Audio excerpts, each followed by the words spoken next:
പൽക്കാലം വീണ്ടും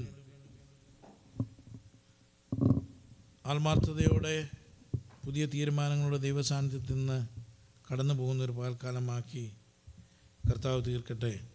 കഴിഞ്ഞ ദിവസങ്ങളെല്ലാം എന്നെ ചലഞ്ച് ചെയ്തതാണ്. ഞാൻ ഇന്ന് പൽക്കാലം നിങ്ങളോട് തുടക്കത്തിൽ പറഞ്ഞത്.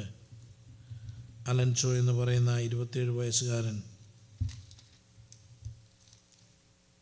അദ്ദേഹത്തിൻ്റെ ചില ചുവടുവെപ്പുകൾ മാത്രം ഒരു തലമുറയെ ചലഞ്ച് ചെയ്യുന്ന സാക്ഷ്യമായി നിലനിൽക്കുമ്പം എൻ്റെ മനസ്സിൽ വന്ന ചോദ്യവിധ, നാം ഈ പട്ടണത്തിലൂടെ അനേക ചുവടുവെപ്പുകൾ വെച്ചു, വർഷങ്ങളായി നാം നടക്കുന്നു, നമ്മുടെ ചുവടുകൾ എത്ര പേരെ സ്വാധീനിക്കുന്ന ദൈവിക ചലനങ്ങളായി മാറും?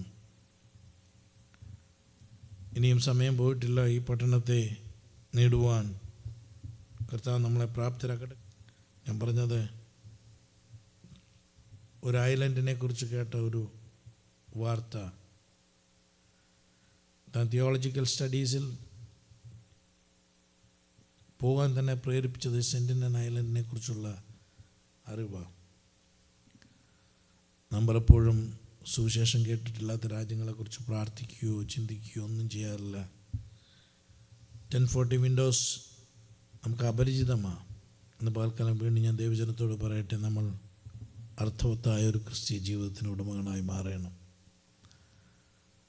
നമുക്കുള്ള എല്ലാ ഭൗമിക നേട്ടങ്ങളുടെയും പിറകിൽ ദൈവത്തിൻ്റെ ഒരു പദ്ധതിയുണ്ടെന്ന് നാം മനസ്സിലാക്കണമേ.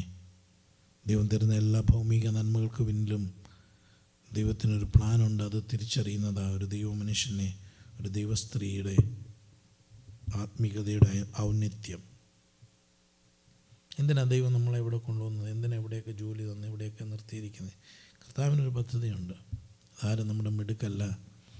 നമ്മളെക്കാൾ മിടുക്കുള്ളവർക്ക് ലഭിക്കാത്ത കർത്താവ് നമുക്ക് തരുമ്പോൾ നമ്മളെ പ്രാപ്തരാക്കുന്ന ദൈവത്തിൻ്റെ ആ പദ്ധതി നാം തിരിച്ചറിയണം. ഇന്ന് പ്രഭാതത്തിൽ വീണ്ടും സങ്കീർത്തനത്തിൽ നിന്നൊരു ഭാഗം ഒന്ന് പറഞ്ഞിട്ട് ദിവസങ്ങളിൽ ഇരിക്കാൻ കർത്താവിൽ ശരണപ്പെടുന്നു. നാം നോക്കിയാൽ 1 തൊട്ട് 150 വരെയുള്ള സങ്കീർത്തനങ്ങൾ വാസ്തവമായി ഒന്നിരുന്ന് മനസ്സിലാക്കിയാൽ ഒരു പുരുഷായസിൽ ഒരു മനുഷ്യന് ഒന്ന് സംഭവിക്കാവുന്ന എല്ലാ അനുഭവങ്ങളുടെയും വളരെ എക്സ്പ്ലെയിൻഡ് ആയിട്ടുള്ള അനുഭവങ്ങളും അതിൻ്റെ തിക്താനുഭവങ്ങളും അതിൻ്റെ ദൈവത്തിൽ ശരണപ്പെട്ടുകൊണ്ട് ഉണ്ടായ നന്മകളെല്ലാം വ്യക്തമായിട്ട് കാണുവാനായിട്ട് കഴിയും. What I mean to say that the real experience of a human being is completely defined in details in Psalms 1 to 150. ഭയം, ഭീരുത്വം, ശത്രു, പരാജയങ്ങൾ, ദൈവിക വിടുതലുകൾ, ആരാധന, സ്തുതി, ഇതെല്ലാം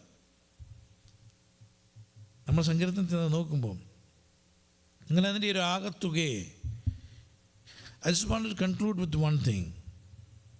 1 to 150 Psalms give a clear message. അത് നമുക്കിങ്ങനെ പറയാം, the progression of these Psalms, fear to faith,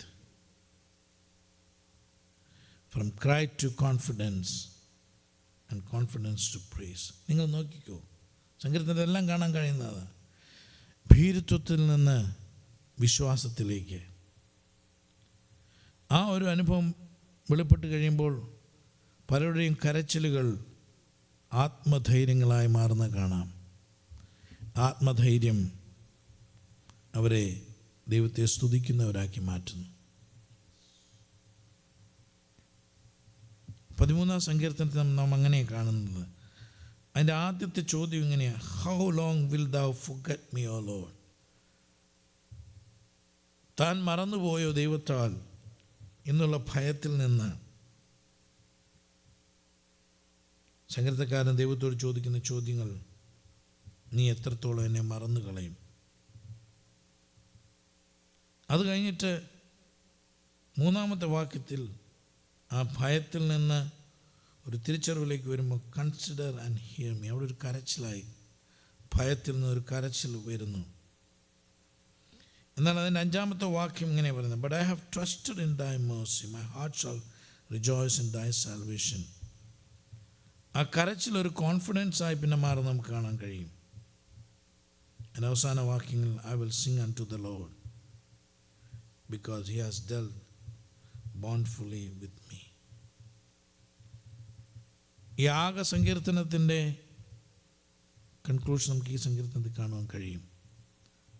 ദൈവം മറന്നുപോയോ എന്നുള്ള ഭയത്തിൽ ദൈവത്തോട് ചോദിക്കുന്നത്, ദൈവമേ നീ എന്നെ കരുതണമേ, consider me and hear me, എന്നെ കേൾക്കണമേ. ആ പ്രാർത്ഥന ദൈവം അതിനെ ലൈറ്റൻ മൈ ഐസ്, എൻ്റെ കണ്ണുകളെ ഒന്ന് പ്രകാശിപ്പിക്കണമേ. ആ മനുഷ്യൻ ആ പ്രാർത്ഥനകൾ ഒരു ദൈവത്തിലുള്ള ആശ്രയമായി മാറുന്നു. But I have trusted in thy Mercy. ഭയം, ഭീരുത്വം ദൈവത്തിലുള്ള വിശ്വാസമായി മാറുമ്പോൾ കരച്ചിലുകൾ അത് കോൺഫിഡൻസ്, ആത്മധൈര്യമായി മാറുന്നു. അതിൻ്റെ എൻ്റെ ഞാൻ പറയാം, നമ്മുടെ ജീവിതത്തിലെ വിശ്വാസത്തിൻ്റെ പ്രതിഫലനം ഞാൻ നിങ്ങളോട് പറയും, നിങ്ങളുടെ സാഹചര്യങ്ങൾ മാറുമെന്ന് ഉള്ളതല്ല.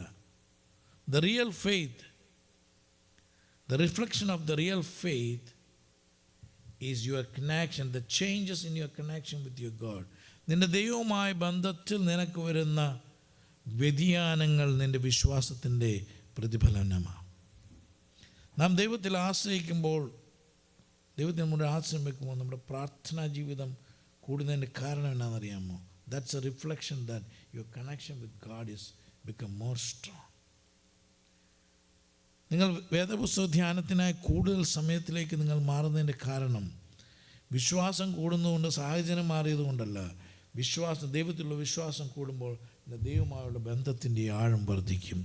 ആ ആഴത്തിൻ്റെ വർധനയുടെ പ്രതിഫലനമാണ് നിൻ്റെ പ്രാർത്ഥനാ മുറിയുടെ ദൈർഘ്യം കൂടുന്നതും വചനധ്യാനത്തിൻ്റെ ദൈർഘ്യം കൂടുന്നതും. ഇന്ന് പൽക്കാലം ഞാൻ വളരെ വ്യക്തമായി പറയാം, നാം ദൈവത്തിൽ വിശ്വസിക്കുന്നതിൻ്റെ പ്രതിഫലനം നമ്മുടെ സാഹചര്യം ഇടിപിടിയെന്ന് മാറുന്നതല്ല, നിൻ്റെ ദൈവമായുള്ള നിൻ്റെ ബന്ധത്തിൻ്റെയും നിൻ്റെ ദൈവിക കാഴ്ചപ്പാടുകളുടെയും വ്യതിയാനങ്ങളാണ്. ഇന്ന് പൽക്കാലം വളരെ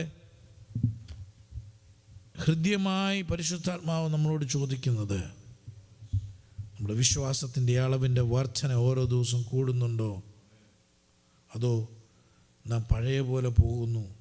ഞാൻ പറഞ്ഞല്ലോ, വീണ്ടും വളരെ വ്യക്തതയോടെ പറയാം, ഒരു മനുഷ്യൻ്റെ വിശ്വാസത്തിൻ്റെ ദൈവിക ആശ്രയത്തിൻ്റെ തെളിവല്ല പ്രതിഫലനം നമ്മുടെ സാഹചര്യങ്ങൾ എടുപിടെ മാറുന്നതല്ല, നീയുമായുള്ള ദൈവത്തിൻ്റെ ബന്ധത്തിൻ്റെ ആഴം വർദ്ധിക്കുന്നതിലുള്ള ആ അളവാണ്. ഇന്ന് പകൽക്കാലം ഞാൻ തുടക്കത്തിൽ പറഞ്ഞ പോലെ ഒരു കൂട്ടത്തെയല്ല ദൈവം തിരഞ്ഞെടുത്തൊരു വേലയ്ക്ക് വേണ്ടി ആക്കുന്നത്, ഒരു വ്യക്തിയെയാണ്. ഇന്ന് പകൽക്കാലം നിൻ്റെ സമർപ്പണം, നിൻ്റെ ദൈവത്തിലുള്ള ആശ്രയം, ആത്മധൈര്യം, അതിലേക്ക് നിങ്ങളെ കൊണ്ടുപോകട്ടെ. എല്ലാ കണ്ണുകളും ദൈവത്തിൽ അടച്ചാകട്ടെ.